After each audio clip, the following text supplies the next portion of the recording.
ฟาดเข้าเด้อมื้อนี้เด้อฟาดเข้าเนาะอากาศ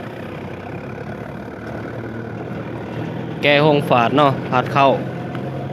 เทเข้า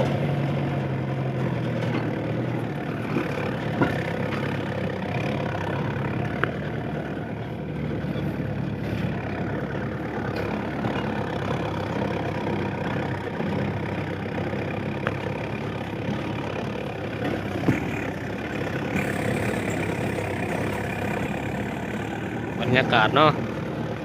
เดินทงหน้าอยู่ทางนั้นเดินทงหน้า